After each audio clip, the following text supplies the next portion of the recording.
biitii takka nan asal lafa daba jidduu isaa qulla booda himuun hin jiru. Zabanaan nama nagayaa ta'e kana osoon kophee xiyya keessatti ifdhoo iseen fedha beekta wallahi. So embarrassing, you know. Generalli jiru, ministeerri jiru. Mootummaa garagalchuun nun barbaachisu kuttee waan hin jeefine sitti mamma. Qabsoon hidhannoodhaan normaalii silaatii ol nyaata. Qabsoon hidhannoo naannoo Tigraayittis, Amaarattis, Oromiyaattis gaggeeffamu caasaalee kana nyaateefitu jira. Diinagdeen laamshee jira, biirokrasiin laamshee jira. Amma bar bulchaan maal hin jiru. Milishumaatu nama cafaqa malee wanti tajaajila uummataa sadarkaa qabaleetti kennu hin jiru. Gara gadiiti humnoonni qawweedhaan itti fincilan sirnicha nyaatanii akka hirmaatti fitu jiran. Gama oliiti osoo namni humni biraatu hin dhiibin muummichi fi ministeeronni komishiinoonni isaanii addaan faca'anii jiran. Maaliif?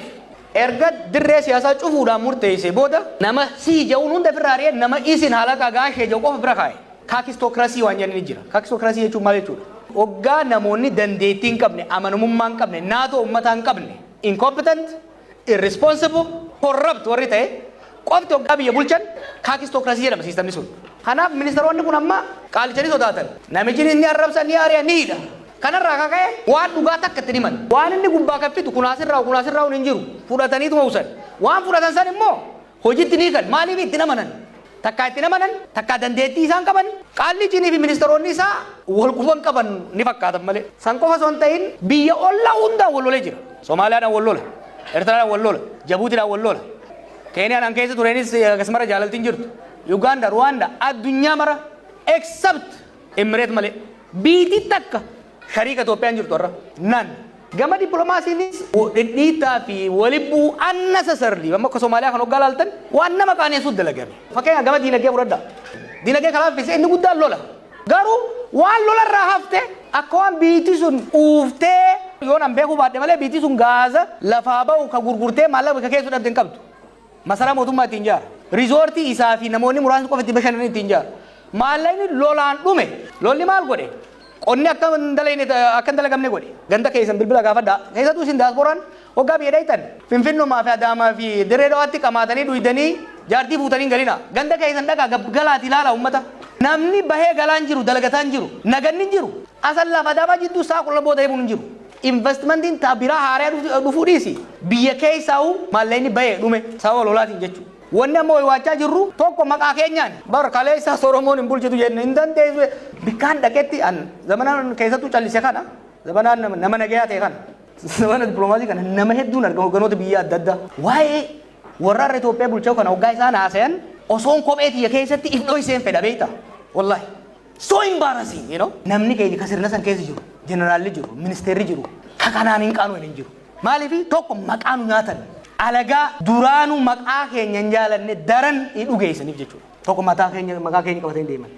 Lammaffaa waan leencoo lataa jiru jira. Waan jaarsi sun jiru ilaalchisaa jaalatanii jibbitanii dhaggeeffadha waan inni jiru. Nullee mootummaa Oromootii miti jennu nuti hin filanne gaa. Sirni kun qabsoo Oromootiin ol bahe. Maqaa Oromoo dhayata. Badiin isaa haga feete yoo akkanne nurra maxxanti. Jaarsi elemoo jedhamu tokko yoo jiraate ijoollee hedduu keessa gurbaa guddataa yommuu qabaate guddataa yoo haate mucaa warra elemoo santu hatee barjan. Guddataa qofaa yoo ganda hundaatu waliin maqaan xuraawaa jechuudha. Tokko kana. Lammaffaa sirni bifa kanaan utubaaleen sirna biyya hagar mangista akkaa'u state bifa kanaan gaafa shoshorroqee bututaa'ee laaffate mootummaa qofaan ka kufu. Biyya wajji kufa state kollaapsiidhaa jechuudha. Biyya hoggaa kufee laaftuutti hin fudhatina. Haa toltu, haa baddu, biitii takka eega ijaaramte booda qoybu, sirreessu, sirnetti tolchu, hamtuu isii irraa laaffisanii mootummaan sun mootummaa nama miidhaa nama raangee suuraa laafisanii kan nama tajaajiltu godhuudha malee biitii takka adda facaanan callee dukkana keessa facaatee beeku. Somaaliyaa laala, Yemen laala, Liibiyaa laala. Biitii diigamuun is very dangerous. Kanaaf ammoo inni lallabaa jiru maali? Sirna garagalchuu maal osoo taate har'aa miti gaafa tiyoorii qofa qorannessanii waggaa fudhu fitteemi guyyaa 40 nutti hin fittu hin jirtu ree waan bututee xiqquma itti buunaan bara mana utubaan isaa laaffate xiqquma tiraaktarii itti buunaan kuutee beeku takkaa'u muka jirmisaa shame rirmi fitte gaafa tokko qilleensi xiqqaa tokko lafaan dhaya. Amma sodaan an qabu maali? Sirna kana daddafnee karaa tokkotti itti baasuu baannaan maqaa keenyaas gaafa Oromooti biitii jiide. Gaafa isaanii jiide waan jaamurra dhufnaa jechuudha. San qofa osoo hin ta'in biitii adda facaateeti nuus walii keenyaas ollaa wajjinis rakkoo keessa seenna ka ja'uuni. Warra mootummaatiin chaalenji godhuu barbaada warra sirna san keessa jiru. Nama mootummaa san keessa jiru parsantii 5 hin ga'u ka gurbaa deeggaru. Kurnanumaaf 5 saniif chaalenji godhuu barbaada. Qaanyii kana keessa akkamitti dhufne? Laaftuu sitti fakkaatiin hoggaanaan akkana dubbadhee qaanii adimit godhu garuu amanu malee keessa ba'uu hin dandeenye. Nama jaarte moo kophaa fiida. An kophaa mul'adha takka kophaa fiigeen beeku. Nama waggaa ol baafte akka heetaati shimbiraan nyaata. Har'a dhiisii kaleessa gaafa silaa kophaa fiigee sansanuu kophaan fiine akkan kophaan fiine gaafa kaane Oromiyaa guutuu ganda waggaa sochoofnu lafatti mi bara I built that.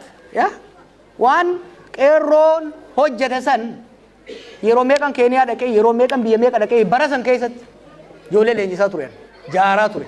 Gaafa Singapore baradhu irraa kaasee hanga Ameerikaa jiru hanga paaspoora kiyyanarraa fudhatanitti every year Itoophiyaan deeman ture qorannoodhaaf jedhee nin qoradha nin leenjisa nin jaara. Amma faamoo akka ajaa'ibatti irra beek maal seete Itoophiyaa tana dur hoggaan biyya alaa ture fagoo irraa ilaala akkan tana dubraa takkatti hoggaan biyya gane bira dhaqeetiin qaqqabadhee arge.